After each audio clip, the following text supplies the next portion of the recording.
नमस्कार मित्रांनो, आजच्या कथेचं नाव आहे स्वप्नापलीकडील एक भयानक सत्य. कथेचे मूळ नाव आहे स्वप्नापलीकडील वास्तव. कथेचे लेखक आहेत अवधूत आठवले. कथेला आता सुरुवात करू.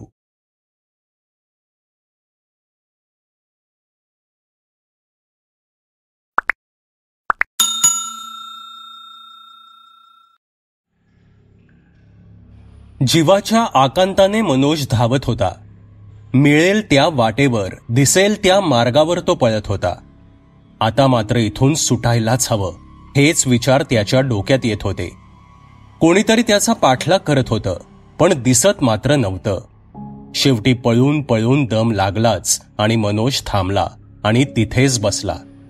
त्याने मान वळवून डावीकडे पाहिलं तेव्हा पुन्हा त्याला तेच घर, तोच उघडा दरवाजा आणि अवतीभोवती त्याच प्रतिमा दिसल्या. म्हणजे आपण इतका वेळ धावून उपयोग काय झाला? त्याच्या डोक्यात विचार चमकून गेला. कारण फिरून फिरून तो त्याच जागेवर येत होता. प्रचंड भय त्याच्या मनात निर्माण झालं होतं. पावलांचा आवाज त्याच्याच दिशेने मोठा होत होता. मधूनच कोणाच्या तरी विव्हळण्याचा आवाज त्याला सुन्न करत होता. जवळ येताना मात्र कोणीही दिसत नव्हतं. अचानक एक थंडगार हात त्याच्या खांद्यावर येऊन पडला आणि लख्खकन वीज चमकावी तसा तो झोपेतून जागा झाला. त्याने आजूबाजूला पाहिलं तर अंधार होता. देवांसमोरचा दिवा चालू होता. वातावरण थंड होतं, तरीही शरीर मात्र तापलेलं होतं. कपाळावर घाम जमा झाला होता. हृदयाची स्पंदनं वाढलेली त्याला जाणवत होती. काय होतंय हे आपल्याला? सारखी तीच स्वप्न का येत आहेत? त्याच्या डोक्यात विचार चमकून गेला. गेले काही दिवस अशीच गूढ स्वप्न त्याला पडत होती. त्या विचित्र अस्पष्ट प्रतिमा त्यालाच बघत होत्या. कोण आहेत ती माणसं? काय हवंय त्यांना? की मलाच काही द्यायचंय त्यांना? त्याच्या मनामध्ये विचारांचं काहूर माजलं होतं. होते ते फक्त प्रश्न, पण त्या प्रश्नांना उत्तरं नव्हतीच. आता झोप तर येणारच नव्हती. 4:45 वाजले होते. म्हणजे खरं तर अजून 3-1 तास तरी झोप व्हायला हरकत नव्हती. पण त्या स्वप्नांच्या विचारांनी त्याला झोप लागत नव्हती.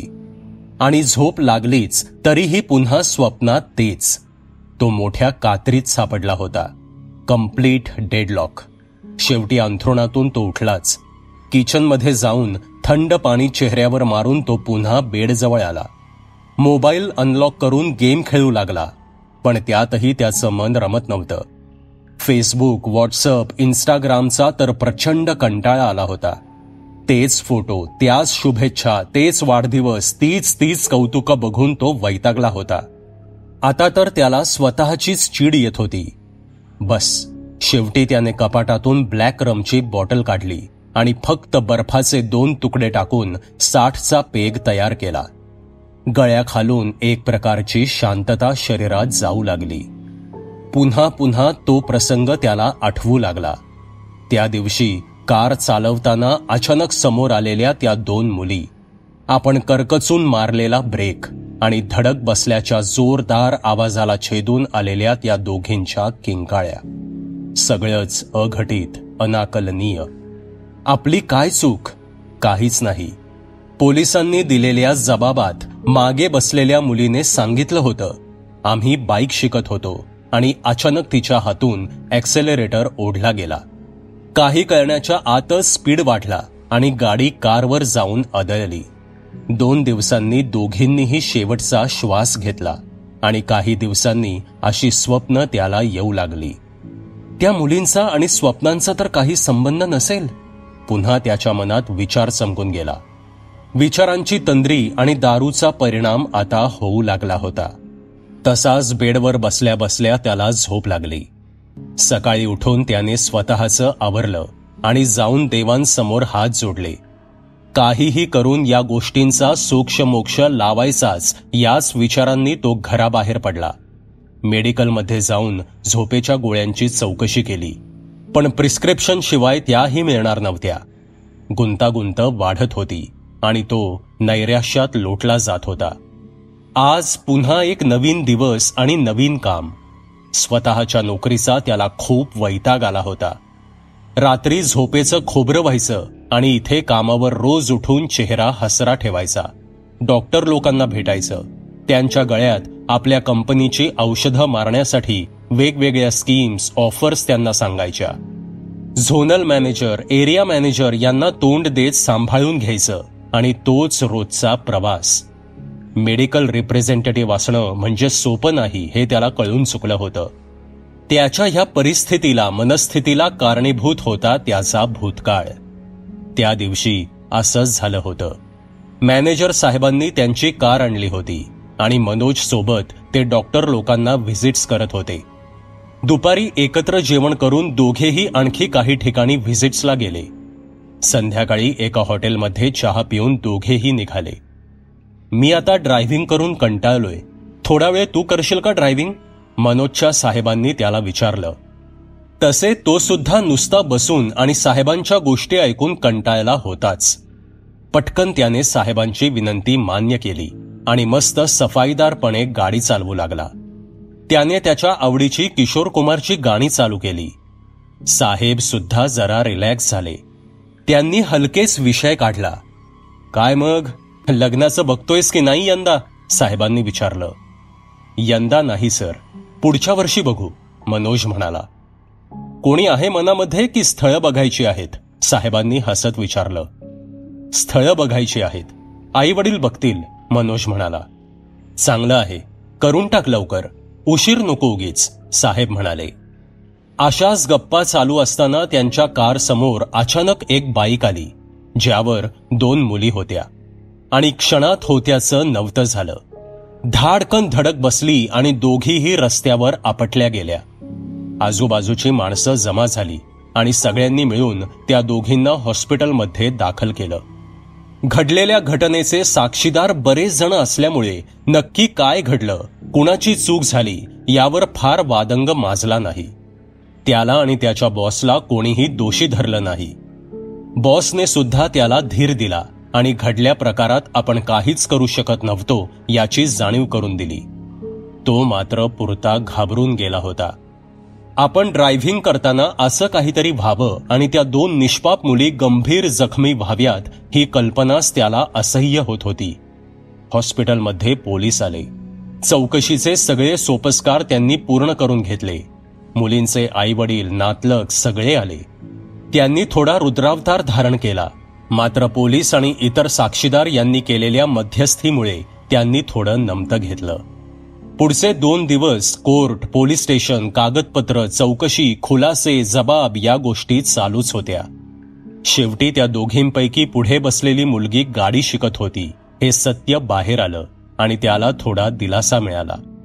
घटनेला बरेच दिवस उलटून गेले. मुलींच्या आईवडिलांनी पोलीस ठाण्यात नोंदवलेली तक्रार मागे घेतली. कायद्याच्या दृष्टीने तो दोषमुक्त झाला होता. तरीही आपल्या डोळ्यादेखत झालेले मृत्यू आणि त्यात अकस्मितपणे, न कळतपणे का होईना आपला सहभाग आहे ही भावना त्याला स्वस्थ बसून देत नव्हती. सतत कोणीतरी आपल्यावर नजर ठेवून आहे असंच त्याला वाटायला लागलं होतं. त्या दोघींचे शांतपणे डोळे मिटलेले चेहरे त्याला सुन्न करत होते. त्यांच्या घरात आज काय हाहाकार माजला असेल. दोघींच्याही आई वडिलांचा शोक त्याच्यानं पाहवत नव्हता. इतके दिवस आपण वर्तमानपत्रामधील बातम्या वाचून लोकांना शिव्या देत होतो. होणाऱ्या अपघातांबद्दल त्यांना जबाबदार धरत होतो. ह्या त्याच्या विचारांची त्यालाच घृणा वाटू लागली. आता तो तशाच एका प्रसंगाचा साक्षीदार नव्हे तर त्या प्रसंगातील महत्वाचे पात्र ठरला होता. भविष्यात त्या मुलींची चूक लोक विसरतील आणि एका भरधाव कारनं त्यांना उडवलं एवढ्या लहान वाक्यात त्या अपघाताचे वर्णन केले जाईल याची कल्पना त्याला आली होती. स्वतःच्या मनातून कितीही वेळा त्या विचारांना घालवण्याचा प्रयत्न केला तरीही विचार यायचे थांबत नव्हते. याआधी तो सकाळी व्यायाम करायचा, जॉबवर उत्साहात असायचा, मित्रांना भेटायचा, मैत्रिणी शोधत राहायचा, कधीतरी संध्याकाळी मित्रांना बोलवून स्वतः जेवण करायचा, थोडे ड्रिंक्स घ्यायचा आणि शनिवार रविवार सुट्टीला घरी पळायचा. असा मस्त कार्यक्रम असायचा. हल्ली मात्र तो स्वतःच्या विश्वातच गुंग असायचा. कोणाशी बोलणं नाही, खेळणं नाही, कुठे जाणं नाही आणि येणं नाही. रोज सकाळी उठून कामावर जायचं, रूमवर यायचं, मेसवर जाऊन जेवायचं आणि झोपी जायचं, एवढा साधा दिनक्रम त्याचा झाला होता. जवळपास 1-1.5 महिन्यांनी तो बऱ्यापैकी सावरला. आता तो मित्रांच्यात जाऊ लागला, त्यांच्या पार्ट्यांमध्ये सहभागी होऊ लागला. हळूहळू गाडी रुळावर येऊ लागली होती. तोच एक नवीन संकट समोर उभं ठाकलं होतं आणि ते संकट होतं स्वप्नांचं. गूढ विचित्र स्वप्न त्याला येऊ लागली होती. गडद मात्र अस्पष्ट दिसणाऱ्या व्यक्तींच्या प्रतिमा त्याला दिसायच्या. कधी तो कोणाला तरी शोधायचा तर कधी त्याचा पाठलाग कोणीतरी करत असायचं. गूढ, अगम्य, काळोख्या अशा जागेमध्ये आपण अडकलेलो आहोत आणि कुणीतरी आपल्याला बोलावतंय, आपली वाट पाहतंय असे भास त्याला स्वप्नात होत असत. मध्येच कोणाचा हसण्याचा आवाज येई तर कोणाच्या रडण्याचा, विव्हळण्याचा आवाज येई. स्वप्न पूर्ण होण्याआधी जवळ येणारे चेहरे स्पष्ट होण्याआधीच त्याला जाग यायची आणि तो भानावर यायचा. आणि मग पुन्हा संपूर्ण रात्र बेचैनीत. बस आता खूप सहन केलं असा विचार करून त्याने एका मानसोपचार तज्ज्ञांची मदत घेण्याचं ठरवलं आणि अपॉइंटमेंट फिक्स केली. डॉक्टर महेश्वर पाटील, शहरातले उत्तम मानसोपचार तज्ज्ञ आणि एक दिलखुलास व्यक्तिमत्व. संगीत, चित्रकला, शिल्पकला, इतिहास सगळ्या विषयात मुशाफिरी असलेले आणि केवळ लोकांच्या मनाचा ठाव घेता यावा म्हणून ठरवून ते मानसोपचार तज्ज्ञ झाले होते. एखादी गोष्ट करायची ठरवली की ती मनापासून आणि आनंद घेऊन करायची त्यांची वृत्ती. त्यामुळे कायम प्रसन्न आणि कार्यमग्न व्यक्ती म्हणून ते प्रसिद्ध होते. आपल्याकडे येणाऱ्या माणसांना रुग्ण म्हटलेले त्यांना रुचत नसे. ते त्यांना गमतीने बिघडलेली गाडी असे म्हणायचे. मनुष्यरूपी बिघडलेल्या गाड्यांची मी सर्व्हिसिंग करतो असे ते म्हणत असत. प्रेमात फसलेले, लग्न होऊन न पटणारे नवरा बायको, अभ्यास न करणारे विद्यार्थी आणि त्यांचे पालक, एखाद्या घटनेमुळे मानसिक संतुलन ढळलेले असे अनेक जण आपापल्या समस्या घेऊन त्यांच्यापर्यंत येत असत आणि प्रत्येकाला तितक्या सहजपणे आत्मविश्वास देऊन ते समुपदेशन करत असत. मनोज सुद्धा डॉक्टरांची अपॉइंटमेंट घेऊन क्लिनिकला गेला. MR असल्याने त्याची आणि डॉक्टरांची आधीपासूनच ओळख होती. नमस्कार डॉक्टर, मी येऊ आत? मनोजने विचारलं. अरे या ना मनोज देशमुख साहेब, या बसा, डॉक्टर म्हणाले. काय डॉक्टर, मला साहेब म्हणता? मनोज म्हणाला. हो मग, आम्हाला औषधं गोळ्या देणारे तुम्हीच ना. तुमच्याशिवाय आमची दुकानदारी कशी चालायची? बरं, काय नवीन स्कीम आहे बाबा? खरं सांगू का, आत्ता मला काहीही ऑर्डर करायचं नाहीये, डॉक्टर म्हणाले. नाही डॉक्टर, मी सुद्धा माझ्या पर्सनल कामासाठी आलोय, मनोज म्हणाला. दॅट्स गुड, म्हणजे खूप वेळ असेल तुझ्याकडे आज. थांब जरा, पटकन कॉफी सांगतो आपल्याला, असे म्हणून त्यांनी फोन करून कॉफी आणि बिस्किटं सांगितली आणि ते पुन्हा मनोजकडे वळाले. हं, बोल आता, काय काम काढलंस? डॉक्टरांनी विचारलं. ते मागे माझ्या हातून अपघात झालेला माहीत आहे ना तुम्हाला? मनोज म्हणाला. तुझ्या हातून काय म्हणतोयस? अरे ते चुकून झालं होतं. आय नो दॅट, डॉक्टर म्हणाले. हो, ते बरोबर आहे, पण काय? ते लोक त्रास देत आहेत का तुला? पोलिसांसोबत बोलू का मी? मनोजचे वाक्य अर्ध्यातच तोडत डॉक्टरांनी विचारलं. नाही हो, तसं नाही काही, मनोज म्हणाला. मग कसं? डॉक्टरांनी विचारलं. हल्ली मला झोप लागत नाही, मनोज म्हणाला. प्रेमात पडला असशील, लग्न कर घोड्या, डॉक्टर म्हणाले. नाही हो, तसं नाही. मला विचित्र स्वप्न पडतात, गूढ, गंभीर, भीतीदायक आकृत्या दिसतात आणि मग माझी झोपमोड होते, मनोज म्हणाला. काय रे बाबा, ज्या वयात स्वप्नात छान रोमांस यायला हवा त्या वयात तुम्हाला ही भूतभीत कसली येतात रे? डॉक्टर म्हणाले. हे अलीकडेच झालंय, या आठवड्यापासून, मनोज म्हणाला. नक्की काय दिसतं स्वप्नात? डॉक्टरांनी विचारलं. खूप काही होतं. मी असा एकटाच धावत असतो कुठेतरी हरवल्यासारखा, काहीतरी शोधत असतो. काळोखी घरं आणि पुसट चेहरे दिसतात. ते चेहरे जवळ आले की जाग येते आणि सकाळी उठलो की पूर्ण काहीच आठवत नाही, मनोजने सांगितलं. हे खरंय की बऱ्याचदा लोकांना स्वप्न पूर्ण आठवत नाहीत. ठीक आहे, करू आपण काहीतरी, डॉक्टर म्हणाले. मला खूप त्रास होतोय हो डॉक्टर. आधी मनातून ते विचार जात नव्हते आणि आता हे असलं नवीनच काहीतरी व्हायला लागलंय, मनोज म्हणाला.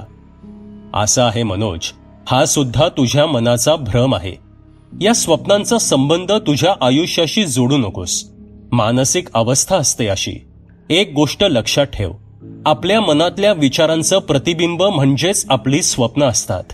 काही गोष्टी आपण भविष्यात करणार असतो, तर काही करायच्या राहून जातात. काही वेळेस आपण सतत एखाद्या घटनेचा, व्यक्तीचा विचार करत असतो. या सगळ्यांचा परिणाम आपल्या झोपेवर होतो आणि स्वप्न पडतात, डॉक्टर म्हणाले. असं असतं खरंच? मनोजने विचारलं. अरे हो राजा, तरुण मुलांच्या स्वप्नात मुली येतात. मुलींच्या स्वप्नात एखादा राजबिंडा मुलगा येतो.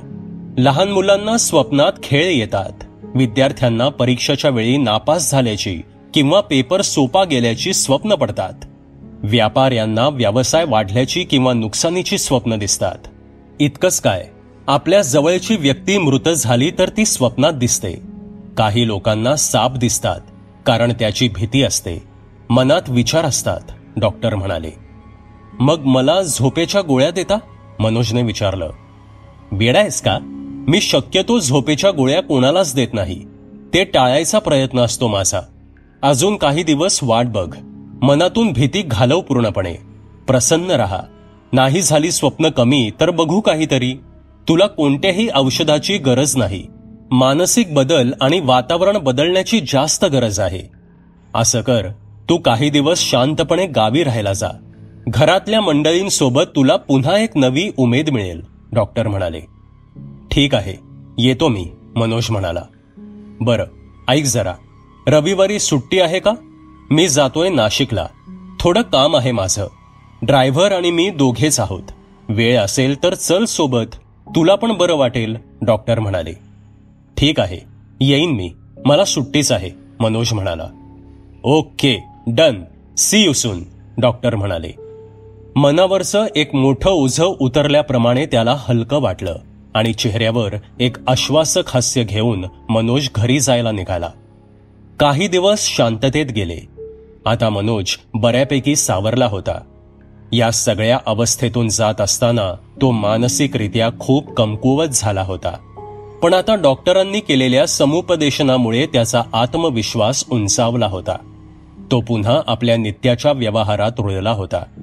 तरीही काही दिवसांनी एक झोप उडवणारी घटना त्याच्या आयुष्यात घडली. परत एकदा त्या स्वप्नांनी त्याच्या आयुष्यात दखल दिली. आता मात्र काही गोष्टी हळूहळू स्पष्ट होऊ लागल्या होत्या. त्या दिवशी त्याला जे स्वप्न दिसलं त्यात एका मुलीचा चेहरा स्पष्ट होऊ लागला होता आणि तीच मुलगी होती जिचा त्या अपघातात मृत्यू झाला होता. ती मनोजकडेच नजर रोखून पाहत होती, अगदी भावना शून्यपणे. ना राग, ना दुःख, ना द्वेष, अगदी निर्विकार चेहरा होता तिचा. शेवटी धाडस करून मनोजने विचारलंच, काय हवंय तुला? सगळंच हवंय, त्या स्वप्नातील मुलीने उत्तर दिलं. मला नाही समजलं तुला नक्की काय म्हणायचंय ते, मनोज म्हणाला. माझ्या स्वप्नांचा पाचोळा केलास तू, ती मुलगी म्हणाली. पण मी मुद्दाम काहीच नाही केलं ग. तुम्हीच अचानक आलात गाडीसमोर, मनोज म्हणाला. नेहमी मीच गाडी चालवते, पण तिला शिकवताना माझा जीव हकनाक गेलाय. तेव्हा मी मागे बसले होते, ती मुलगी म्हणाली. मग आता का आली आहेस तू? मनोजने विचारलं. मला खूप जगायचं होतं. इतक्यात नव्हतं मरायचं मला. मी कॉलेजच्या लास्ट इयरला होते. मला शिकायचं होतं. आई वडिलांची खूप स्वप्न होती, ती मला पूर्ण करायची होती, ती मुलगी म्हणाली. मी मनापासून माफी मागतो, पण मी काहीच करू शकत नाही आणि तशीही माझी चुकी नव्हतीच, मनोज म्हणाला. तरी पण तूच माझ्या मृत्यूला कारणीभूत आहेस. तुझीच गाडी मध्ये आली आमच्या. मी मुक्त नाही झाले अजून. माझ्या तीव्र इच्छा अजूनही मला हे विश्व सोडून जाऊ देत नाहीयेत, ती मुलगी म्हणाली. मग इतके दिवस का नाही आलीस तू? मनोजने विचारलं. एवढ्या सहजपणे नाही सोडणार मी तुला, ती मुलगी म्हणाली. का छळतीयस मला? ते सुद्धा माझी चूक नसताना, मनोज म्हणाला. छळ तू केलास. मला मारून माझ्या आईवडिलांचं जीवन उद्ध्वस्त केलंस तू. तुला आणि तुझ्या घरच्यांना बऱ्याच गोष्टी भोगाव्याच लागतील, ती मुलगी म्हणाली. काय करणार आहेस तू? मनोजने घाबरून विचारलं. कळेल लवकरच, इतके बोलून ती अतिशय भेसूरपणे हसू लागली आणि मनोज स्वप्नातून दचकून जागा झाला. नेहमीसारखंच अघटित स्वप्न पडलं म्हणून तो उठून फ्रेश होऊन परत बेडवर आला. डोक्यात विचारांचा भुंगा रुंजी घालू लागला. स्वतःशी तो बोलू लागला. आज स्वप्नात चेहरा स्पष्ट झाला. ती तीच होती आणि आता या क्षणाला पूर्ण स्वप्न मला आठवतंय. अगदी तिने म्हटलेला शब्दनशब्द मला आठवतोय. असं होत नाही कधी.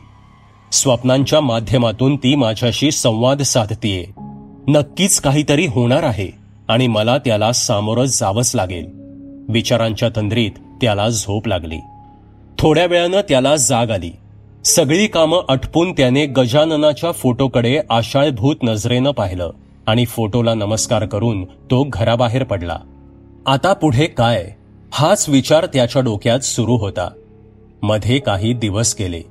हेड ऑफिसची कामं पूर्ण करून मनोज आता घरी जायला निघाला होता. त्याचं या महिन्याचं टार्गेट पूर्ण झालं होतं.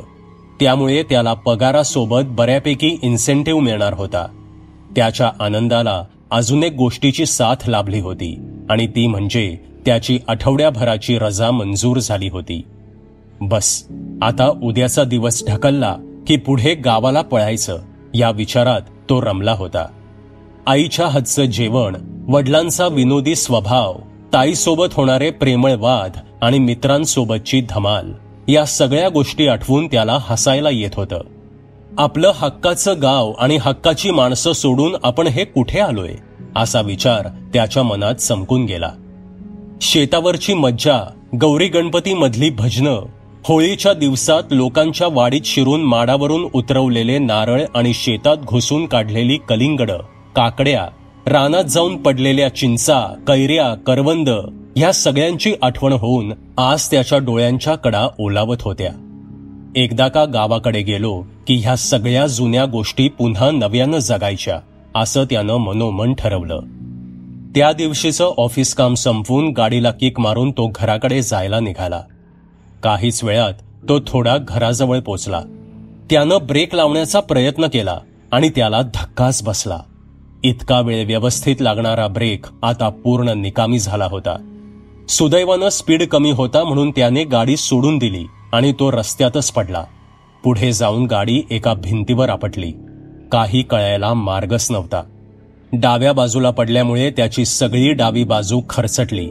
हात, कोपर, ढोपर सगळंच फुटलं होतं. स्वतःला सावरत तो उठला आणि अचानक त्याला तिच्या हसण्याचा आवाज ऐकू आला. एखाद्याची थट्टा करावी त्या प्रकारे ती हसत होती. मनोजने आजूबाजूला वळून पाहिलं पण त्याला कोणीही दिसलं नाही. पण तो आवाज मात्र ओळखीचा वाटला आणि काय समजायचं ते तो समजून गेला. तशाही परिस्थितीत तो जवळच्या दवाखान्यात जाऊन पोचला आणि त्याने जखमांवर उपचार करून घेतले. डॉक्टरांनी त्याला काही वेळ दवाखान्यातच बसायला सांगितलं. तसे मनोजने आपल्या जवळच्या मित्राला राजीवला फोन केला. काही वेळाने राजीव तिथे आला आणि तो मनोजला घेऊन घरी निघाला. जाताना दोघंही एका टपरीवर चहा प्यायला थांबले. राजीवनं खिशातून एक सिगरेट काढली आणि पेटवली. मनोजने त्याच्याकडे पाहिलं आणि म्हणाला, राजा, मला पण दे एक सिगरेट. एकच आहे रे, राजीव म्हणाला. घे ना टपरीवरून अजून एक, मनोज म्हणाला.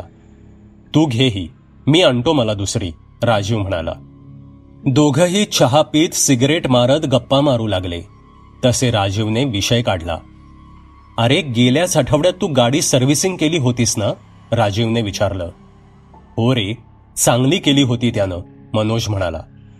आपण त्या गॅरेजवाल्याला जाऊन बघू एकदा. फालतू कामं करतात. नशिबानं वाचलास, थोडक्यात निभावलं, राजीव म्हणाला. हे सगळं वेगळं आहे राजीव, मनोज म्हणाला. यात काय वेगळं असायचंय, राजीव म्हणाला. गेले 8 दिवस गाडी नीट चालते आणि आज संध्याकाळी अचानक ब्रेक फेल होतात. ही सामान्य गोष्ट नाहीये, मनोज म्हणाला. म्हणजे कोणीतरी मुद्दाम ब्रेक सोबत चाळे केले असं म्हणायचंय का तुला, सिगरेटचा धूर सोडत राजीवनं विचारलं. हो, मला खात्रीच आहे याची, मनोज म्हणाला. मामा, अजून एक कटिंग आणि एक 4 स्क्वेअर द्या, राजीव दुकानदाराला म्हणाला आणि पुढे बोलू लागला. कोणावर संशय आहे तुझा? अरे ऑफिसहून निघालो तेव्हा ब्रेक चांगले होते. वाटेत भेळ खायला थांबलो. भेळ खाताना गाडी माझ्या समोरच होती, मनोज म्हणाला. आणि तरी तू म्हणतोस की हे कुणीतरी केलंय? राजीवने विचारलं. हो, कारण हे माणसाचं काम नाहीये. हे सगळं तिनं केलंय, मनोज म्हणाला. कोण ती? राजीवने विचारलं. संध्या, मनोज उत्तरला. कोण संध्या? राजीवने विचारलं. त्या 2 मुली गेल्या ना माझ्यामुळे, त्यात मागे बसलेली ती संध्या, मनोज म्हणाला. अरे काही काय सांगतोयस तू आता? ती स्वप्न वगैरे ठीक होती, आता मात्र अति होतंय तुझं, राजीव म्हणाला. तुझा नाही विश्वास बसणार. काल परत स्वप्न पडलं मला आणि तीच आली होती माझ्या स्वप्नात. तिचा आत्मा अजून मुक्त झालेला नाही. तिने मला होणाऱ्या त्रासांची स्पष्ट कल्पना दिली, मनोज म्हणाला. खरंच? राजीव म्हणाला. ते सांगायला तुला भेटणार होतो आज, कारण उद्या संध्याकाळी मी गावाला जायला निघणार होतो. त्याआधीच पडलो गाडीवरून आणि तुला लगेच बोलवून घेतलं, मनोज म्हणाला. हे बेस्ट आहे. एक काम कर, उद्या नकोच, तू तर आजच निघ घरी जायला. मी येतो सोडायला तुला, राजीव म्हणाला. मनोजने एक गूढ हास्य केलं आणि राजीवकडे कटाक्ष टाकून म्हणाला. आता नाही जायचं गावाला, आता इथेच थांबणार आहे मी, मनोज म्हणाला. तुला वेड लागलाय का? कशाला विषाची परीक्षा बघतोयस? राजीव म्हणाला.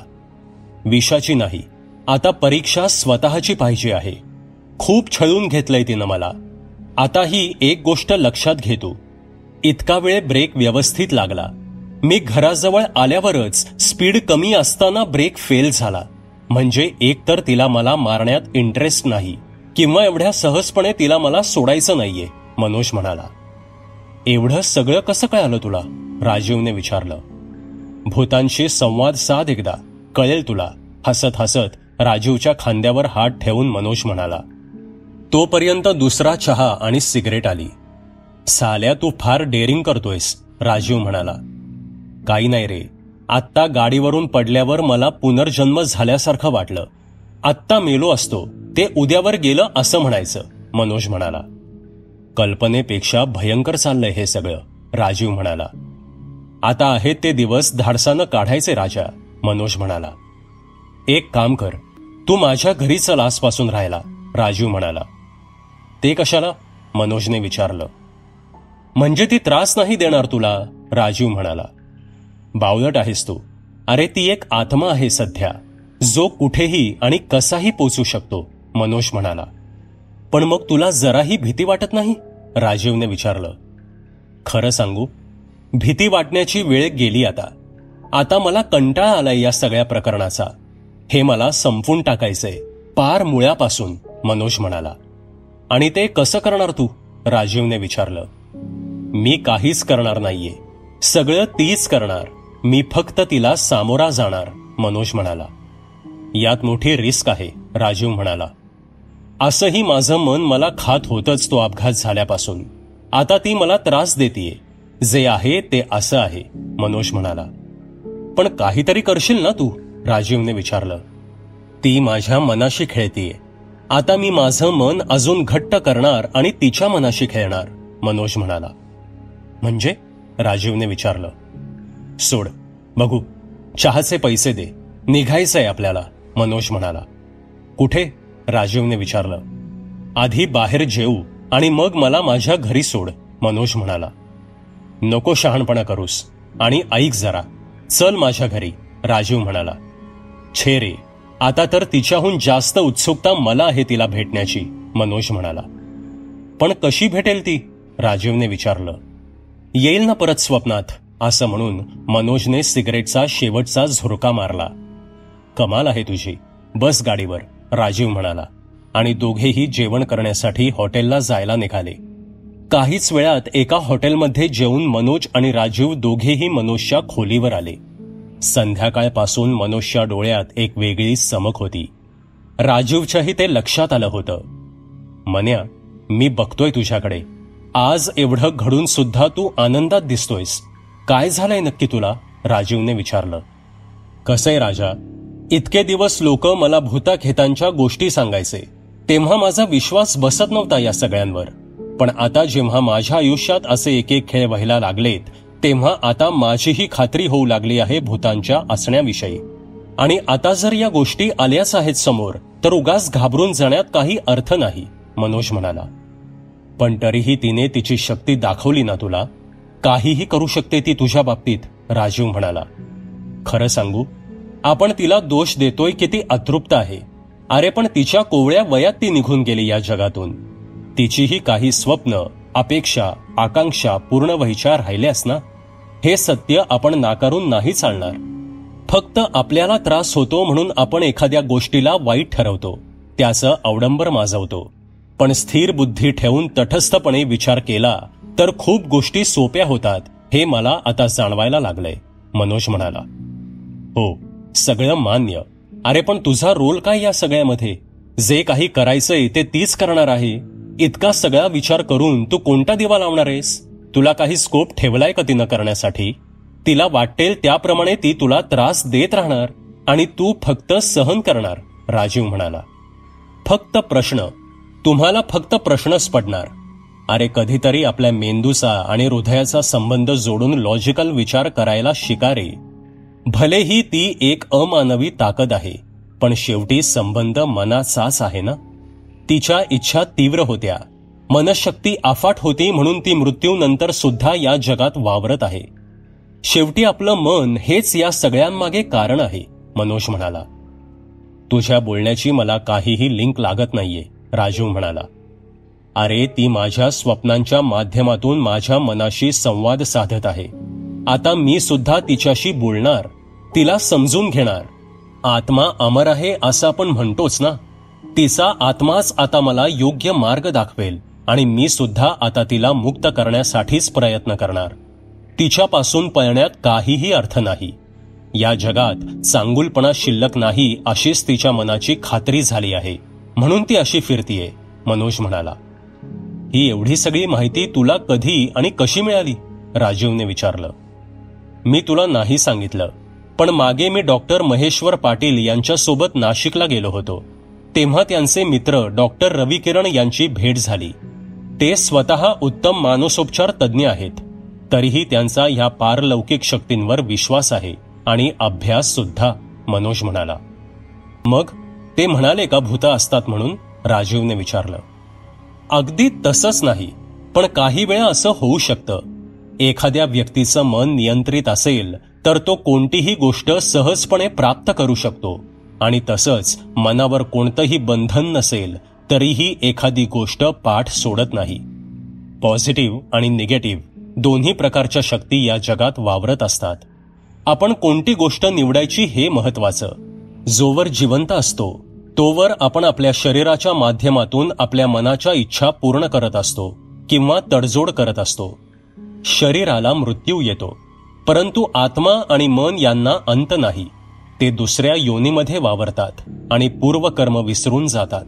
मात्र कधी कधी एखाद्या व्यक्तीच्या इच्छांची तीव्रता इतकी जास्त असते की त्याचा आत्मा दुसऱ्या कोणत्या योनीत जाण्यास तयार होत नाही.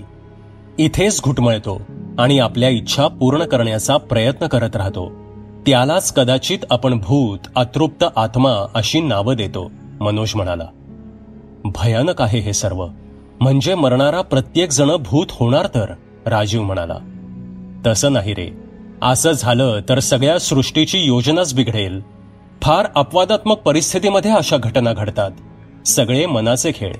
आणि आपलं मन स्थिर राहावं यासाठी आपल्या धर्मामध्ये आपल्याला विविध दैवी उपासना सांगितल्या गेल्या आहेत, मनोज म्हणाला. यावर उपाय काय मग? राजीवने विचारलं. म्हटलं तर उपाय आहे, म्हटलं तर नाही. माझं मन कमकुवत झालं होतं. जागोजागी मी त्याच गोष्टींचा विचार करत होतो. जे झालं त्याबद्दल मी स्वतःलाच दोषी धरत होतो. माझ्या मनाच्या अस्थिरतेमुळे आणि कमकुवतपणामुळे तिला माझ्या मनात शिरकाव करणं सोपं झालं आणि तिने माझ्या मनात स्वप्नांच्या माध्यमातून प्रवेश केला. आता तिला देखील त्याच माध्यमातून उत्तर द्यायचंय. स्वतःचं मन बळकट करणं आणि तिचं समाधान करणं हाच यावरचा उपाय आहे. कारण ती आधीच मुक्त आहे. फक्त तिला योग्य दिशा देणं हेच माझं काम आहे, मनोज म्हणाला. बाप रे, हे सगळं माझ्यासाठी फारच नवीन आहे. या जगात असंही काही असू शकतं याची मला जराही कल्पना नव्हती रे मित्रा. तुला चांगलाच अनुभव आलाय आता, राजीव म्हणाला. हे सर्व माझ्यासाठी सुद्धा नवीनच आहे. फक्त योग्य वेळी माहिती आणि मार्गदर्शन मिळालं म्हणून काही गोष्टींचा उलगडा झाला. नाहीतर मी सुद्धा असाच घाबरून वाहत गेलो असतो. प्रत्येक गोष्टीला उपाय आहेच. कधी त्यासाठी वेळ लागतो, कधी पैसा लागतो, कधी माणसं लागतात आणि कधी मानसिक शक्ती, मनोज म्हणाला. बाबा रे, डोक्याला खूपच त्रास झाला रे. हे सगळं एका रात्रीत समजलं असं दिसत नाही.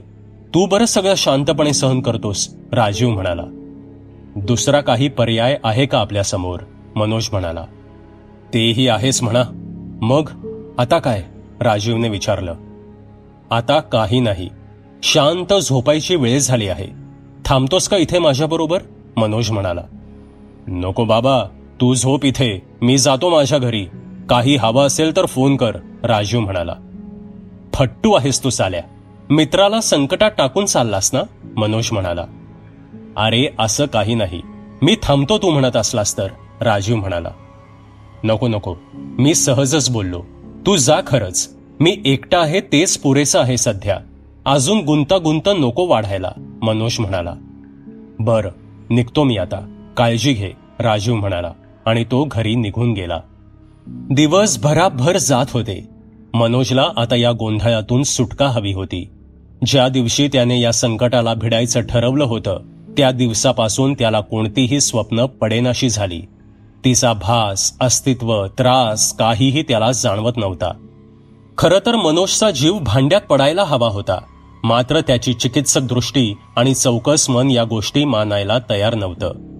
आपण काहीतरी जबरदस्त मिस करतोय आणि काहीतरी अजून भयंकर घडू शकतं असं त्याला सतत जाणवत होतं. जणू काही या त्रासाची त्याला आता सवयच जडली होती. घटनेच्या मुळाशी जाऊन ती पूर्णपणे समजून घेण्याची प्रचंड ओढ त्याच्या मनाला लागली होती. मिळतील ती पुस्तकं वाचून आणि या विषयातल्या तज्ज्ञ मंडळींना भेटून तो त्याची मनस्थिती कथन करत असायचा आणि आपल्या मनाचं समाधान करण्याचा प्रयत्न करत राहायचा. त्या दिवशी त्याने पुन्हा एकदा डॉक्टर रविकिरण यांना फोन केला आणि काही चर्चा केली. डॉक्टर, मुळात आपल्या मानवी आयुष्यात स्वप्नांचं कारणच काय, मनोजने डॉक्टरांना विचारलं. हे बघ मनोज, खरं तर विज्ञान अजूनही पूर्णपणे या प्रश्नाच्या तळाशी पोहोचू शकलेलं नाही. परंतु तरीही अध्यात्म शक्ती आणि आपल्या पूर्वजांनी काही वर्णनं केली आहेत या विषयाबद्दल. ते मी तुला सांगू शकेन, डॉक्टर म्हणाले. बरं, सांगाल का मला थोडक्यात, मनोजने विचारलं. ठीक आहे, ऐक आता. असं म्हणतात की आपल्याला जेव्हा स्वप्न पडतात तेव्हा काही काळासाठी आपला आत्मा शरीराबाहेर गेलेला असतो. बरेचदा आपल्याला स्वप्न अत्यंत विचित्र पद्धतीची पडतात. याला कारण आत्मा आप्तेष्टांच्या शोधात भटकत असतो. अशावेळी आपल्याला अनोळखी प्रसंग, व्यक्ती स्वप्नात जाणवतात. लहान मुलाला स्वप्न पडल्यानंतर त्याचा आत्मा जेव्हा परत शरीरात येत असतो तेव्हा समज नसल्यामुळे लहान मूल गोंधळू शकतं. त्यासाठी लहान मुलांना तीट लावण्याची पद्धत आहे, जेणेकरून आत्म्याला स्वतःचं शरीर ओळखता यावं. पण म्हणजे आत्मा ही शरीराप्रमाणे वयाने लहान मोठा असू शकतो, मनोजने विचारलं. हो तर, आत्मा हेच मूळ कारण असून आपलं शरीर हा त्याचा आरसा आहे. आपण शरीराच्या रूपाने आत्म्याशी संवाद साधत असतो. आत्म्याचं अस्तित्व ठायी ठायी आहे. शरीर विनाशी आहे आणि आत्मा अविनाशी. जशी पृथ्वी सूर्याभोवती फिरत आहे तसाच हा आत्मा नवनवीन जाणीवा, जन्म आणि शरीर घेऊन या ब्रह्मांडामध्ये वावरत असतो, डॉक्टर म्हणाले. पण मग या आत्म्याला सद्गती कशी मिळते, मनोजने विचारलं. माणसाचं मन हे कायम मी आणि माझं या व्यापात गुंतलेलं असतं. एक अहंकार निर्माण झालेला असतो. प्रत्येक जीवाला एक शरीर मिळालेलं असतं आणि तेच शेवटपर्यंत सगळे भोग भोगत असतं. प्रत्येकाचा जीव त्या शरीरात गुंतलेला असतो आणि हा जीव देह सोडल्यानंतर शेवटपर्यंत त्या देहाभोवतीच घुटमळत राहतो. म्हणूनच ते शरीर तात्काळ नष्ट करण्याची गरज असते. एकदा ते शरीरच नष्ट झालं आणि पुढे अन्य प्रलोभनं नसतील तर हाच जीव पुढील प्रवासाला निघून जातो. अन्यथा तो आपल्या इच्छातच अडकून पडतो आणि त्या पूर्ण करून घेण्याच्या मागे लागतो, तरच मुक्त होतो. आपण जर अंत्येष्टीच्या मंत्रांचा अर्थ समजून घेतला तर त्यातही हीच प्रार्थना तुला आढळून येईल. हा मृतात्मा पितरात विलीन व्हावा आणि त्याने पुन्हा आपल्या मोहपाशात अडकू नये म्हणूनच सगळे विधी करतात, डॉक्टर म्हणाले. हळूहळू काही गोष्टींचा उलगडा आता मनोजला होऊ लागला होता. मोठ्या समाधानाने तो झोपायला गेला. रात्री झोपेत त्याला कोणीतरी आपल्या सभोवती आहे याची तीव्र जाणीव होऊ लागली आणि काहीतरी थंडगार गोष्ट आपल्या अंगावरून फिरत आहे असं जाणवायला लागलं. त्याने सहज म्हणून चादर वर केली तर तिथे एक काळा कुळकुळीत साप होता. तो सुद्धा त्याच्या पोटावर बसून त्याच्याच रोखानं पाहत होता. आधीच भीतीने थरकाप उडालेल्या त्याच्या अंगावर सरकन काटा आला आणि त्याला दरदरून घाम फुटला. काहीही कळायच्या आतच सापाने त्याच्या खांद्यावर कडाडून चावा घेतला आणि तो बेशुद्ध झाला. काही वेळानं त्याला पुन्हा जाग आली. तसे त्याने आपला डावा खांदा न्याहाळला. कुठेही कसलीही खूण नव्हती. उजव्या खांद्यावर देखील कोणतीही जखम दिसत नव्हती. म्हणजे पुन्हा स्वप्नच. यावेळी स्वप्नात ती आलेली नव्हती. आता यात तिचा काहीही हात नसावा. बहुधा माझ्याच मनाचे खेळ चालू असावेत असा विचार करून तो पाणी पिण्यासाठी उठला. जमिनीवर पाय ठेवताच त्याच्या पायाला काहीतरी विचित्र स्पर्श जाणवला. त्याने तात्काळ वाकून पाहिलं आणि तो जागी स्तब्ध झाला. कारण स्वप्नात पाहिलेल्या काळ्या सापासारखीच काळी काथ तिथे पडलेली होती. क्षणभर त्याला विश्वासच बसत नव्हता. स्वतःला चिमटा काढून त्याने प्रथम आपण स्वप्नात आहोत की सत्यात याची खात्री करून घेतली.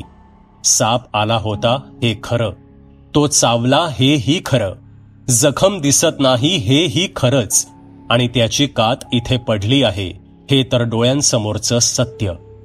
फक्त प्रश्न आणि गोंधळ. रात्रभर त्याचा डोळा लागला नाही.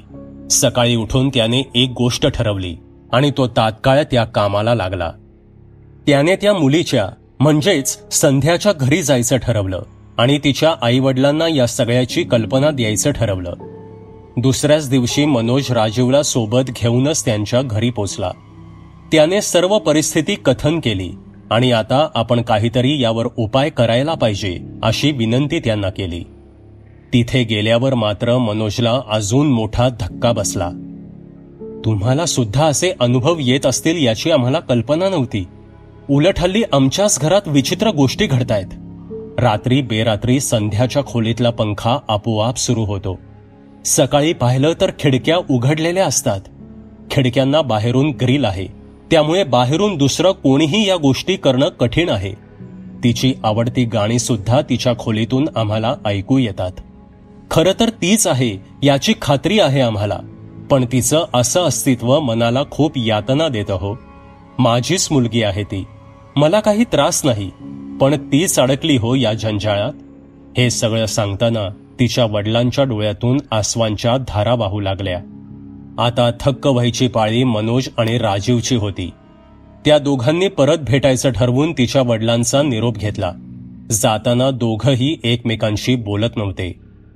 काय ठरवून आलो होतो आणि काय घेऊन जात आहोत याची दोघांनीही कल्पना केली नव्हती.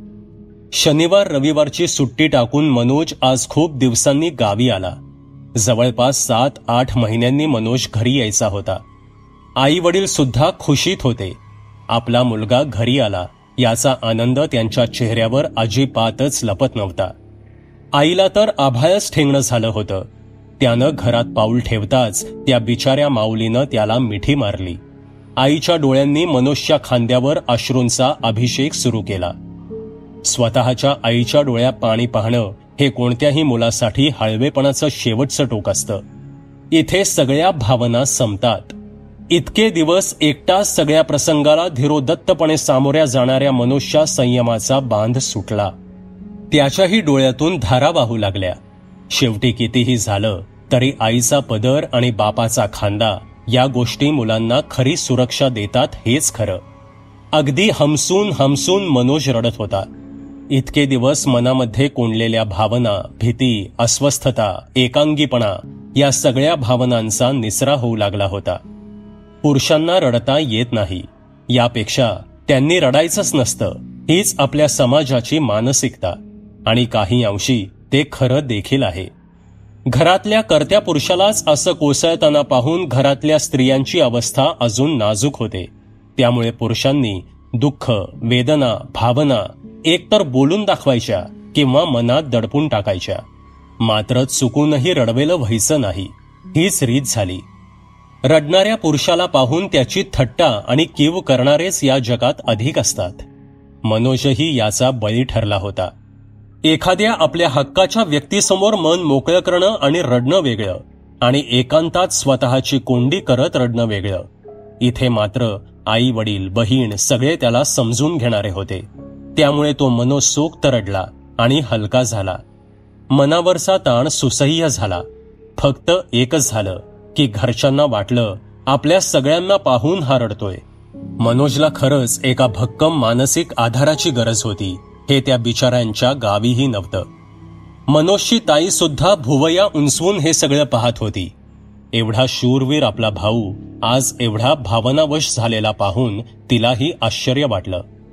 चला आता माय लेकरांची गळाभेट आटपती घ्या, जरा बापालाही वेळ द्या मुलाला भेटायला. राणी, आज जाऊन पाणी घेऊन ये तुझ्या भाऊरायासाठी. वडिलांनी मोठ्या हुशारीने निशब्द वातावरण हलकं करण्याचा प्रयत्न केला. मोठ्या आनंदानं मनोज त्यांना बिलगला. वडील आणि मुलाचं हे नातं असंच असतं. त्यात बऱ्याचदा नकोसा दुरावा असतो, आईची मध्यस्थी असते. असा तरुण मुलगा ज्या क्षणी बापाला कडकडून मिठी मारतो, तो क्षण बापाने खऱ्या अर्थाने जिंकलेला असतो. त्या एका क्षणात जगण्यातल्या सगळ्या खस्ता, परिश्रम, मान अपमान विसरले जातात. एक बाप म्हणून त्याच्या जन्माचं सार्थक झालेलं असतं. अजूनही तो घट्ट रोवलेल्या वटवृक्षासारखा ठाम आणि खंबीर दिसू लागतो. ताई तर त्याच्याकडे पाहतच राहिली होती. ताईकडे पाहून तर त्याला अजूनच रडायला येणार होतं. परवाच तिच्या साखरपुड्याचा मुहूर्त काढून पाहुणे मंडळी गेली होती. तिला मात्र त्याच्या रडण्याचं हसू येत होतं. तुला काय झालं हसायला? मनोजने विचारलं. लहानपणी मार खाऊन सुद्धा निर्लज्जपणे हसत राहायचास आणि आता रडतोयस, जरा विचित्रच वाटतंय ना? ताई हसत म्हणाली. तुला नाही कळणार, घरापासून लांब राहून बघ, सासरी गेल्यावर समजेल, मनोज म्हणाला. आणि त्या वाक्याने तिला सुद्धा घरापासून लांब जाण्याची जाणीव झाली. तसे तिने नजर वळवली आणि ती स्वयंपाकघरात निघून गेली. आज खूप दिवसांनी मनोज आईच्या हातचं जेवण जेवला होता. सगळं त्याच्या आवडीचं होतं, पण त्याच्यासाठी फक्त ते आईच्या हातचं असणं आवश्यक होतं. मग तो साधा पिठलं भात असो वा पंचपक्वान्न. सगळ्यांशी छानपैकी गप्पा मारून मोठ्या समाधानाने तो त्याच्या खोलीत आराम करायला गेला. बरेच दिवसांनी तो त्याची खोली पाहत होता. त्याचे खण, जुन्या वह्या, पुस्तकं, कपडे, जुन्या आठवणीत तो कधी रमून गेला त्याला समजलंच नाही.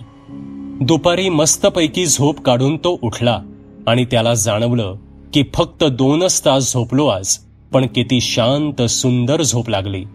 अतिशय प्रसन्न वातावरण निर्मिती झाली होती. संध्याकाळी चहाच्या वेळी त्याचा जिवलग मित्र धनंजय आला. ये धना, ये रे, मनोजची आई म्हणाली. आलास का रे बोक्या? बाबा आतूनच ओरडले. हो हो, तुमच्याकडेच आलोय, धना म्हणाला. काहीही काय हो बोलता तुम्ही त्याला? आईने बाबांना विचारलं. काय चुकीचं बोलतोय का रे धन्या? तू इतके दिवसात फिरकलास का आमच्या घरी? आता तुझा दोस्त आलाय म्हणून तू आलास, बरोबर ना? बाबा हसत म्हणाले. अरे येत जा रे अधूनमधून आमच्या घरी, नाहीतर बाबा पाठवायचे नाहीत मला तुझ्यासोबत बाहेर फिरायला, मनोजने सुद्धा टोला मारला. सगळेच बोला मला. ताई पण रागवली बहुतेक माझ्यावर, धनंजय म्हणाला. मी नाही रागवले. आणि तुला का असं वाटलं? मनोजची बहीण म्हणाली. अजून चहाचं नाही विचारलंस म्हणून वाटलं, धनंजय म्हणाला. शहाण्या, तुला आमच्यापेक्षा चहाची चिंताच जास्त. थांब जरा, आई आणतीये चहा तुला, मनोजची बहीण म्हणाली. काहीच वेळात चहा घेऊन दोघेही बाहेर निघाले. संध्याकाळी खाडीवरच्या पुलावर मस्त वारा खेळत असायचा. सूर्यास्ताला छान लाल रंग आसमंतात बहरलेला असायचा. क्षणाक्षणाला ती रंगांची बदलत जाणारी छटा खूपच मोहक वाटायची.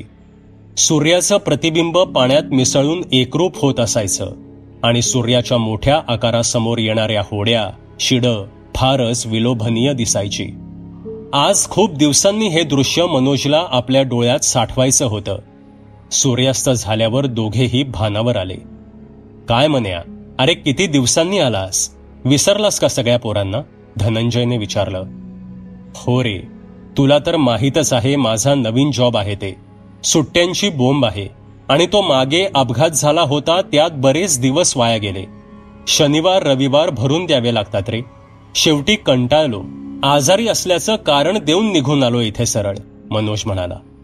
हे बरं केलंस, बदल पाहिजेच रे, धनंजय म्हणाला. बरं, तुझं कसं चाललंय? मनोजने विचारलं. आपलं आहे दुकान चालू निवांत. मी दिवसभर असतो आणि तात्यांना संध्याकाळी थांबायला सांगितलंय. दिवसा जास्त धावपळ असते, धनंजय म्हणाला. बरंय तुझं, गावातच सेट झालास, मनोज म्हणाला. हो, ते झालंच. तसंही मला बाहेर जायची हौस नव्हतीच, धनंजय म्हणाला. अरे ते रघुनाना कुठे असतात हल्ली? मनोजने विचारलं. आहेत ना गावातच, धनंजय म्हणाला. तुझ्या लक्षात आहे का रे, आपण 12वीला असताना एकदा रात्री पिक्चर बघायला गेलो होतो आणि रात्री येताना उशीर झाला होता, मनोज म्हणाला. अरे चांगलंच आठवतंय, आपण अभ्यासाच्या नावाखाली गेलो होतो. बापाने असला कुठलाय मला तेव्हा घरी समजल्यावर, धनंजय म्हणाला. आपल्या वर्गातला बाळ्या तेव्हा कसला घाबरला होता रात्री येताना आणि त्याला झोमलं होतं त्या चिंचेवरच्या मुंजाने, आठवतंय ना, मनोज म्हणाला. ते तर मी विसरणं अशक्य आहे. एवढा फट्टू होता बाळ्या, पण दुपारचे 12 वाजले की काय त्याच्या अंगात यायचं. कोयता घेऊन धावत सुटायचा अख्ख्या आळीतून. सगळे फुल घाबरायचे. एकदा तर तो माझ्या पाठी लागला होता. जेमतेम पळालो होतो मी, धनंजय म्हणाला. तेच, तेव्हा नानांनीच त्याचं भूत उतरवलं होतं. माझ्या समोरच झालं सगळं. त्यांच्याकडे मंत्रशक्ती आहे, मनोज म्हणाला. म्हातारा आफाट आहे. या वयातही 12 महिने थंडगार पाण्यानं अंघोळ करतो. अनवाणी आणि उघडा फिरतो. रस्त्यांनी जाता येता हवेतल्या हवेत गप्पा मारत असतो, धनंजय म्हणाला. असं आपल्याला वाटतं, मनोज म्हणाला. वाटतं म्हणजे? धनंजय म्हणाला. कशावरून आत्मे त्यांना भेटत नसतील, बोलत नसतील, मनोज म्हणाला. आपण का त्या विषयावर बोलतोय? जाऊ दे त्या नानांचं, धनंजय म्हणाला. माझं एक काम आहे त्यांच्याकडे, त्यांच्याच तोडीचं, मनोज म्हणाला. म्हणजे ते अंतरात्मा, परमात्मा, धर्मात्मा तसलंच काही ना, धनंजय म्हणाला. लेका तुला सगळीकडे जोक सुचतात. आपलं काम वेगळं आहे. अतृप्त आत्मा, मनोज म्हणाला. आता तू जोक केलेले चालतात, धनंजय म्हणाला. बेटा, हम सच बोल रहे हैं. सध्या मी काही जबरदस्त अनुभव घेतोय. त्यातून नानाच मला बाहेर काढतील अशी अपेक्षा आहे, मनोज म्हणाला. अरे पण नाना हल्ली जास्त ऍक्टिव्ह दिसत नाहीत. 80 वय आहे म्हाताऱ्याचं, धनंजय म्हणाला. ते आता त्यांना भेटल्यावरच कळेल, मनोज म्हणाला. आणि तुला कसले अनुभव येत आहेत? धनंजयने विचारलं. त्या अपघातामुळे गेलेल्या एका मुलीचा आत्मा माझा पाठलाग करतोय. मला त्रास देतोय. माझ्या स्वप्नात येतो आणि माझ्याशी संवाद साधतो, मनोज म्हणाला. पाठलाग? काहीही बोल आता, धनंजय म्हणाला. अरे खरंच, मनोज म्हणाला. मग त्याची हद्द काय फक्त मुंबईपुरतीच सीमित आहे? धनंजय म्हणाला. नसेलही. आत्ताही तुझ्या माझ्या भोवती सुद्धा असू शकेल तो आत्मा. काही सांगता येत नाही बाबा, मनोज म्हणाला. तू उगीच मला घाबरवू नकोस, धनंजय म्हणाला. नाही रे, मी तुला घाबरवत नाहीये. तू पाहिल्याशिवाय विश्वास नाही बसायचा तुझा. असो, चल निघूया आता, मनोज म्हणाला. उद्या नक्की जाऊया नानांना भेटायला. काहीतरी औषध काढतील ते या समस्येवर, धनंजय म्हणाला. तो दिवस तसाच गेला. दुसऱ्याच दिवशी सकाळी गावातल्या एका जुनाट वाड्यात मनोज आणि धनंजय प्रवेश करते झाले. गेली कित्येक वर्षे हा वाडा असाच धूळ खात पडला होता. एवढा प्रशस्त आणि प्रचंड वाडा, मात्र हल्ली त्या वाड्याकडे कुणीही पाहत नव्हतं. रघुनाथराव देवस्थळी हे सध्या त्या वाड्यात राहत होते. सगळेजण त्यांना रघुनाना याच नावाने ओळखत होते. 1948 साली महात्मा गांधीजी यांची हत्या झाली आणि एका गोडसे नावाच्या ब्राह्मण माणसाने गांधींवर गोळ्या झाडल्या. म्हणून गावोगावी सरसकट रोष ब्राह्मण समाजावर काढण्यात आला. घरं लुटली गेली, माणसं मारली गेली आणि नेसत्या वस्त्रांनिशी लोकांना आपली घरं आणि गावं सोडणं भाग पडलं. लोकांनी मिळेल तशी मुंबई पुण्यासारख्या मोठ्या शहरांची वाट धरली. काही लोक त्यातही तग धरून राहिले. अशाच धुमश्चक्रीत रघुनाना यांचं कुटुंब मुंबईकडे स्थलांतरित झालं. त्यावेळी तरुण असलेले रघुनाना मात्र हट्टाने गावातच राहिले आणि धोका पत्करून सगळ्या गोष्टींना सामोरे गेले. हळूहळू वातावरण शांत झाल्यावर त्यांनी आपल्या भावांना मुंबईतून गावाकडे यायला सांगितलं. पण त्या कटू अनुभवानंतर त्यांनी गावात यायला स्पष्ट नकार दिला. पुन्हा रघुनाना एकटेच. संकट सुद्धा येताना हातात हात घालून येतात. काही वर्षांनी सरकारने कुळ कायदा लागू केला आणि देवस्थळी कुटुंबाच्या सगळ्या जमिनी सरकार जमा झाल्या. फक्त राहतं घर म्हणजे वाडा शिल्लक राहिला. कुटुंबाची अशा प्रकारे झालेली वाताहत त्यामुळे रघुनाथरावांचं ठरलेलं लग्नही मोडलं आणि त्यांनीही संसार मांडण्याचा आपला निर्णयच रद्द केला. पुढे करण्यासारखं काहीच शिल्लक नसल्यामुळे रघुनाथरावांनी आपलं पौरोहित्य आणि याज्ञिकीचा अभ्यास चालू ठेवला आणि त्या जीवावर आसपासच्या गावात धार्मिक कार्य करून आपली उपजीविका चालू ठेवली. त्यांच्या आजोबांना म्हणजे गोविंद शास्त्री यांना काही प्रमाणात अघोरी विद्या अवगत होती. त्याचाही काही अभ्यास त्यांनी केला होता आणि त्या बळावर वाईट शक्तींचा प्रतिकार केला होता. अनेक लोकांची बाधा त्यांनी उतरवली होती. अलीकडे वयानुसार त्यांना वाड्यात काम करणं जमेनासं झालं होतं. त्यामुळे आता वाड्यात साफसफाई रंगरंगोटी असण्याचा प्रश्नच नव्हता. पहाटे उठून थंड पाण्याने स्नान, नंतर देवपूजा, 2 तास मंत्रपठण, जुन्या पोथ्या पुस्तकांचं वाचन आणि आल्या गेल्या लोकांना भेटायचं, त्यांच्या समस्या सोडवायच्या आणि त्या बदल्यात न मागता ते जे देतील ते आपलं मानून घ्यायचं, हाच त्यांचा दिनक्रम झाला होता. बाकीच्या भावंडांना गावी येण्यात रस नसल्याने कोणीही इकडे फिरकत नसायचं. येता जाता सतत हा माणूस हवेत कोणाशी तरी बोलत असायचा. वाड्यात गेल्यावर मनोजने नानांना हाक मारली. ते ओटेवर आले आणि त्यांनी विचारलं, कोण रे तुम्ही? काय काम काढलत? रघुनानांनी विचारलं.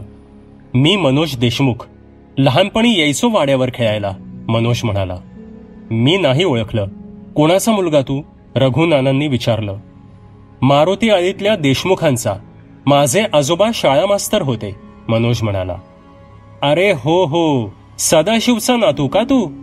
तुझा आजोबा आणि मी एकाच वर्गातले हो. किती मोठा झालास पोरा. लहानपणी यायचा तेव्हा उजळणी आणि मुळाक्षरे म्हणवून घ्यायचो तुमच्याकडून, आठवतंय मला, रघुनाना म्हणाले. मलाही सर्व आठवत आहे. कसे आहात नाना तुम्ही? मनोज म्हणाला. मी आहे हा असा आहे. अजून काही दिवस पाहुणा आहे या गावात, मग निघालो शेवटच्या प्रवासाला, असे म्हणून रघुनाना मोठ्याने हसू लागले.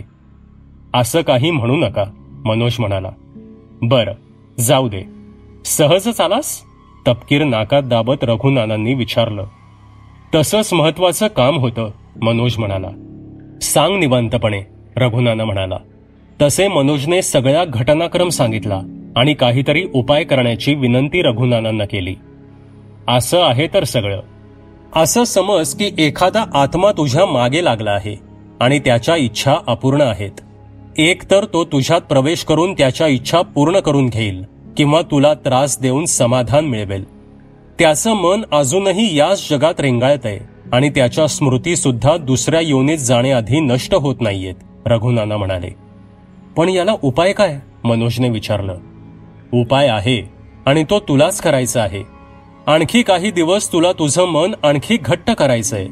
मागे तू म्हटलास की हल्ली तुझ्या स्वप्नात ती दिसत नाही वगैरे, कारण तुझ्या मनाची आता हे सहन करण्याची तयारी झाली आहे. तुझी मनशक्ती आता तिला रोखत आहे. आता ती तुला वेगळ्या प्रकारे त्रास देणं सुरू करेल. तिच्या घरातल्या मंडळींना जाऊन भेटलास हे फार चांगलं केलंस. आता तिच्या घरात तुला अजून काही वेळा जायला हवं, रघुनाना म्हणाले. पण ते कशासाठी? मनोजने विचारलं. आपला जीव का घुटमळतो? आपण एवढे उद्योग का करतो? आपल्या माणसांसाठीच नाही का? रघुनाना म्हणाले. म्हणजे? मनोजने विचारलं. अरे खोळ्या, तिचाही जीव तिच्या आईवडिलात गुंतला असेल. त्यांची काळजी घे, विचारपूस कर, म्हणजे तिच्याही आत्म्याला शांती लाभेल. आणि तिच्या घरच्यांनी काही क्रियाकर्म केलंय का हे सुद्धा त्यांना विचारून सांग मला, रघुनाना म्हणाले. त्यांनी नाही केली तशी काही कार्य, विचारून झालंय माझं, मनोज म्हणाला. बर, आपल्याला काहीतरी अधिष्ठान करावं लागेल तिथे जाऊन, रघुनाना म्हणाले. तसे हे सर्व मनोजने त्या मुलीच्या आईवडिलांच्या कानावर घातले. काही दिवसांनी ठरलेल्या दिवशी रघुनाना मुंबईत आले आणि त्यांनी त्या मुलीच्या घरी आपलं कार्य सुरू केलं. संपूर्ण घरात गोमूत्र शिंपडून त्यांनी आपले मंत्रोच्चार सुरू केले. सुस्पष्ट आणि खणखणीत आवाज यामुळे घरातलं वातावरणच पालटून गेलं. जवळपास तासभर विविध पोथ्यातून विविध मंत्र ते उच्चारत होते. समोर एका पंचपात्रामध्ये पाणी भरून ठेवलं होतं आणि त्यामध्ये एक फूल ठेवलं होतं. बाजूलाच एक काळ्या रंगाचे कंठसूत्र ठेवलं होतं. काही वेळाने त्यांनी संध्याच्या आईवडिलांना बोलावलं आणि सांगितलं, मी जरी आघोरी विद्या जाणत असलो तरी मी तिचा वापर करत नाही. आपल्या वैदिक धर्मात सुद्धा दुःख नाश करण्याचे काही उपदेश मंत्रबद्ध केले आहेत. मी आज त्यांची सिद्धता करणार आहे. निष्कारण बळी देणं आणि लिंबू सोया याचा वापर करून आपण त्या शक्तींना अधिकच आव्हान देतो. त्यापेक्षा त्याच्या मनाचं समाधान होणं आणि त्यांच्या इच्छा नष्ट होणं हाच चांगला मार्ग आहे. तुम्ही दोघांनीही हा दोरा आपल्या उजव्या हाताला बांधा आणि या पंचपात्रात जे उदक आहे ते या फुलाने संपूर्ण घरात आणि विशेषतः तुमच्या मुलीच्या खोलीत शिंपडून या आणि तिथे जाऊन तिच्या आत्म्याच्या मुक्ततेसाठी डोळे मिटून प्रार्थना करा. तोपर्यंत मी यज्ञ मांडतो, रघुनाना म्हणाले. यज्ञासाठी विशिष्ट प्रकारच्या समिधा आणि हवन साहित्य त्यांनी आणलेलं होतं. पहिली आहुती देताच त्यांनी पुन्हा मंत्रोच्चार सुरू केले. जवळपास तासभर हा विधी चालला आणि काही वेळाने यज्ञाच्या वर टोकाला एक केशरी रंगाची तेजस्वी ज्वाळा दिसू लागली. त्यांनी खुणेनेच आईवडिलांना वर पाहायला सांगितलं. तसे त्या दोघांना मोठा धक्काच बसला. चक्क संध्याच्या चेहऱ्याची प्रतिमा त्यांना तिथे दिसत होती. दोघांनाही अश्रू अनावर होत होते. नानांनी त्यांना सांगितलं की अजिबात दुःख व्यक्त करू नका, तिच्या जाण्याच्या मार्गात बाधा निर्माण होईल. तसे दोघांनीही आपलं दुःख लपवलं. यज्ञात एक आहुती देऊन नाना त्या ज्वाळेकडे पाहून म्हणाले, मुली, इथला मुक्काम हलवायची आता तुझी वेळ झाली आहे. अगं, या जगात तू अशी किती काळ फिरत राहशील आणि तुझ्या आईवडिलांना तरी का दुःख देतेस? त्यांची काळजी करणं सोड. मनोज पाहिल त्यांच्याकडे. ही सगळी माया आहे. हा देह, ही सुख सगळे आभास आहेत. तुला आता पुढच्या प्रवासाला निघायला हवं. पुढे अजूनही वेगळा प्रवास लिहिला आहे आणि त्या प्रवासामध्ये या जन्माचे स्मरण तुला अजिबात व्हायला नको. तेव्हा या जन्मातल्या आणि यवनीतल्या तुझ्या सगळ्या आठवणी, इच्छा आता इथेच या अग्नीत सोडून जा. जा पोरी, तुझं वर्तुळ पूर्ण करायला हवं तुला. तुझा मृत्यू तुला अनपेक्षित होता, मात्र तो अटळ नव्हता. हे सत्य तू स्वीकार. मनोजने देखील हात जोडून मोठ्या मनाने तिची माफी मागितली आणि स्वतःच्या आईवडिलांप्रमाणे तिच्या आईवडिलांची काळजी घेण्याचं वचन दिलं. क्षणात अग्नीची तीव्रता आणि दाहकता वाढली. धुराचा काळा लोट बाहेर येऊ लागला आणि काही मिनिटांनी यज्ञकुंड पुन्हा शांत झालं आणि सगळं पूर्ववत झालं. नानांनी शांतीपाठ सुरू केला आणि पुन्हा एकदा आहुती देण्यास प्रारंभ केला. सर्वात शेवटी त्यांनी मुलीच्या वडिलांना यज्ञकुंडात नारळ फोडण्यास सांगितलं आणि विधी पूर्ण झाल्याचं सांगितलं. सर्व काही आटपलं. तसे नाना म्हणाले, आता काहीही चिंता करण्याचं कारण नाही. तिचा आत्मा पुढच्या प्रवासाला मार्गस्थ झाला आहे. आता कोणालाही काही त्रास होणार नाही. अशा घटना फार दुर्मिळपणे घडतात, पण ईश्वरी योजना समजण्यासाठी कधी कधी हे घडणं देखील आवश्यक असतं. नानांना घेऊन मनोज गावी परत आला. घरी सगळी त्याचीच वाट पाहत होते. आपला मुलगा सुखरूप घरी आलेला पाहून घरातले सगळे पुन्हा एकदा खुश झाले आणि मनोजचं थांबलेलं आयुष्य आता पुन्हा नव्यानं सुरू झालं. मित्रांनो, ही कथा तुम्हाला कशी वाटली ते कॉमेंटमध्ये नक्की सांगा. पुन्हा भेटूयात अशाच एका भयकथेसोबत. धन्यवाद. सबस्क्राईब करा एटी स्टोरी टेलर चॅनलला आणि बेल आयकन दाबून ऑलवर क्लिक करा आमचे व्हिडिओज सगळ्यात आधी बघण्यासाठी.